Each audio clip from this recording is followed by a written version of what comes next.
ताकतवर देश का राष्ट्रपति, जहां सालों साल हिंदुस्तान के प्रधानमंत्री को मिलने का समय नहीं देता था। मोदी जी गए थे जापान 1 महीना पहले, वो दौड़ के आया उनकी कुर्सी पर और कहा, मोदी जी आप हमको ऑटोग्राफ दे दीजिए, हमारे देश में बड़ी डिमांड आपकी है, आपका हम स्वागत करना चाहते हैं।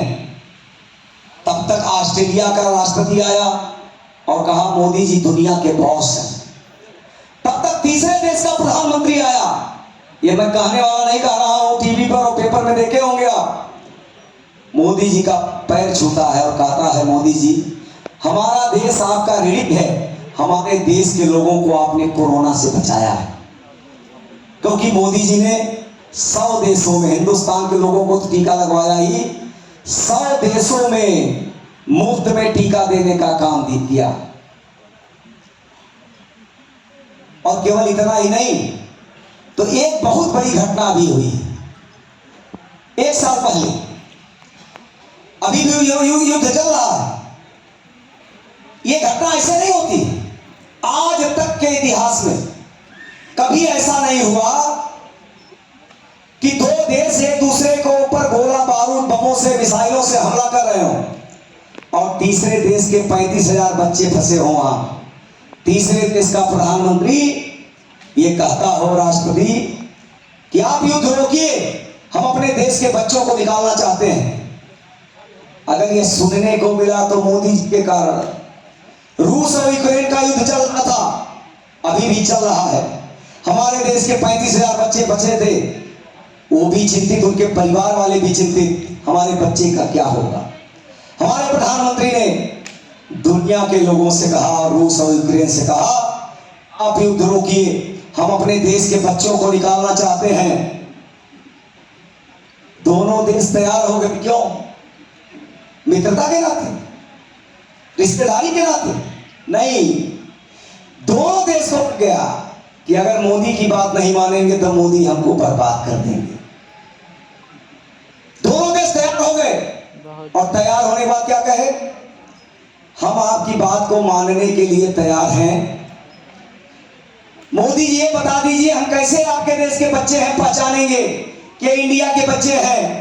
मोदी जी ने कहा, इसकी चिंता करने की आवश्यकता नहीं, मैं अपने देश के बच्चों से कुछ संदिग्ध भिजवाता हूं। जब वो अपने कमरे से, अपने घर से, अपने विद्यालय से निकलेंगे तो हाथ में तिरंगा लेकर के भारत मां जिंदाबाद करते हुए निकलेंगे।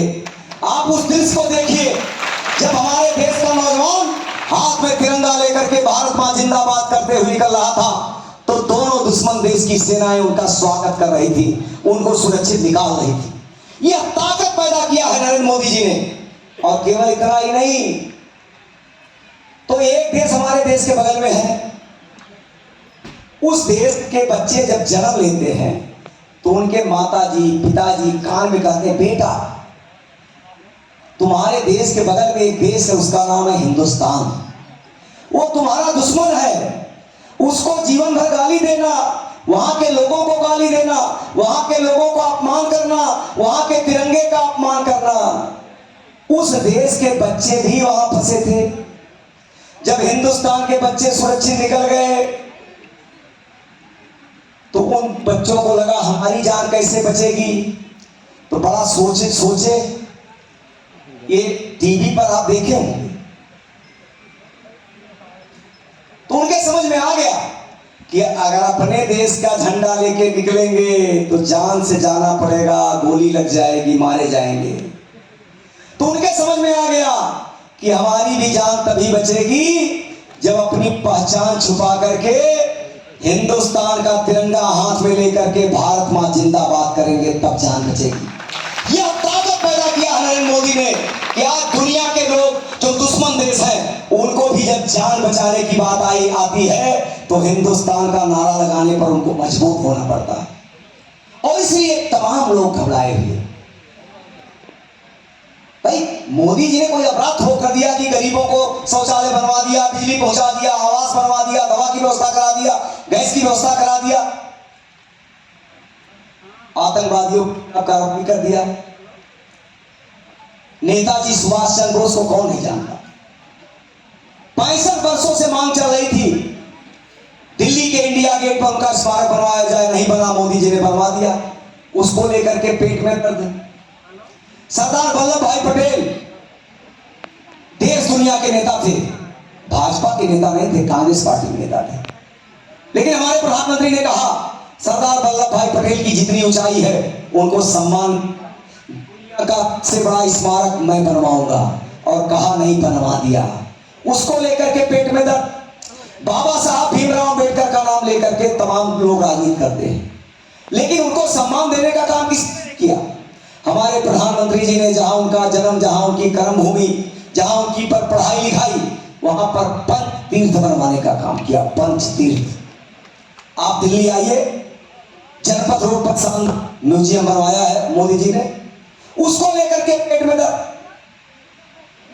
धार्मिक स्थान स्थल, चाहे हिंदू का हो, मुसलमान का हो, सिख का हो, ईसाई का हो, जहां है वहीं होना चाहिए, इसमें किसी को आपत्ति नहीं होनी चाहिए। अगर अयोध्या में भगवान राम का जन्म हुआ है और वहां मत मंदिर नहीं बन पा रहा था, मोदी जी ने बनवा दिया, उसको लेकर के पेट में दर्द। बाबा काशी विश्वनाथ 3000 स्क्वायर फीट का परिसर था, 6 लाख स्क्वायर फीट का परिसर बनवा दिया, उसको लेकर के पेट में दर्द। मथुरा में भगवान कृष्ण की जन्मभूमि पर शानदार वहां का विकास हुआ, उसको लेकर के पेट में दर्द। धारा 3, तमाम लोग मिलते हैं, मोदी ने बड़ा काम किया, धारा 370-35 से हटा। अरे भाई, धारा 370-35 से है क्या, ये तो समझ लीजिए। अगर मोदी जी ने कहा, कांग्रेस पार्टी ने धारा 370-35 से लागू करके जम्मू कश्मीर की सरकार को एक विशेष अधिकार दिया था, वो अधिकार क्या था? उस धारा 370-35 के कारण ना पिछड़ों को, ना दलितों को, ना महिलाओं को अधिकार मिलता, जो पूरे देश में मिलता। मोदी जी ने हटा करके अधिकार दे दिया, तो सही किया कि गलत? बस्ती के लोग दुनिया के किसी, हिंदुस्तान के किसी शहर में जाकर के बस सकते हैं। यूपी के लोग बिहार में, बिहार के लोग महाराष्ट्र में, महाराष्ट्र के लोग तमिलनाडु में, यानी हर प्रदेश के लोग हर प्रदेश में बस सकते हैं, वोटर बन सकते हैं, बिजनेस कर सकते हैं, नौकरी कर सकते हैं, शादी कर सकते हैं, घर बना सकते हैं। लेकिन धारा 370-35 के कारण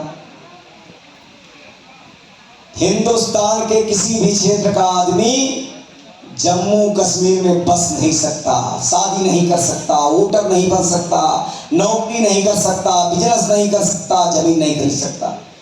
अगर यह अधिकार धारा 370-35 से हटा करके हिंदुस्तान के हर वर्ग के लोग, हर क्षेत्र के लोग जहां जाए वहां बस सकते हैं, जम्मू कश्मीर में भी बस सकते हैं, तो ये सही किया कि गलत? इसको लेकर के पेट में दर्द। तो ये सारे कारण हैं। हमारी प्रधानमंत्री ने कहा सबका साथ सबका विकास। हमने ना हिंदू के साथ भेदभाव किया, ना मुसलमान के साथ भेदभाव किया। लेकिन कुछ लोगों को लगता है, मैं तो लोगों की एक बात बहुत अच्छी तरह से कहता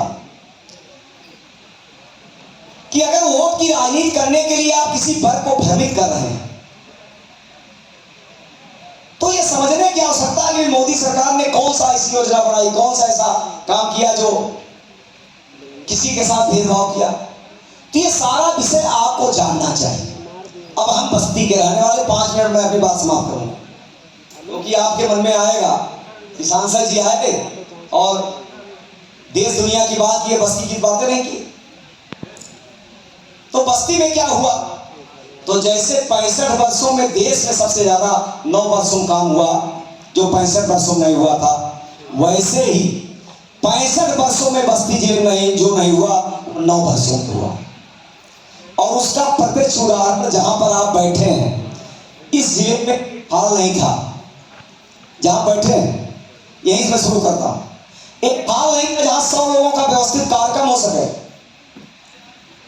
मेरे मन में था कि मैं सांसद बनूंगा या कुछ भी बनूंगा तो बस्ती में एक शानदार ऑडिटोरियम बनवाऊंगा।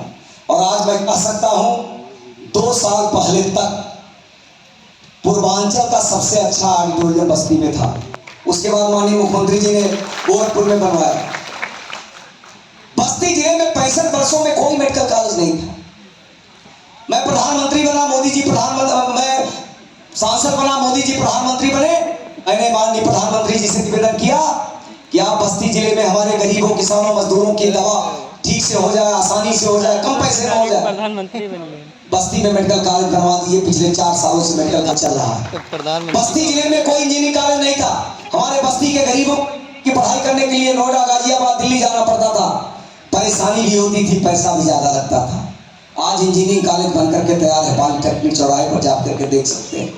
हमारे बस्ती का गरीब सोचता था कि हमारा बच्चा भी हॉस्टल में पढ़ाई कर सके, कम पैसे नहीं कर सके। उत्तर प्रदेश के केवल 10 जिलों में अभी तक वो विद्यालय बना है। अटल आवासीय स्कूल हरैया में बनकर के तैयार है, 100 करोड़ रुपए की लागत से। आप जाकर के देख सकते हैं, 1 तारीख से उसमें एडमिशन शुरू हो रहा है। पहले जैसे हिंदुस्तान दुनिया से मांगता था 2014 के पहले, वैसे बस्ती भी कुछ भी मांगना होता था तो गोरखपुर से मांगता था, टांडा से मांगता था, फैजाबाद से मांगता था, यहाँ से मांगता था, वहां से मांगता था। हम देने की स्थिति में नहीं थे।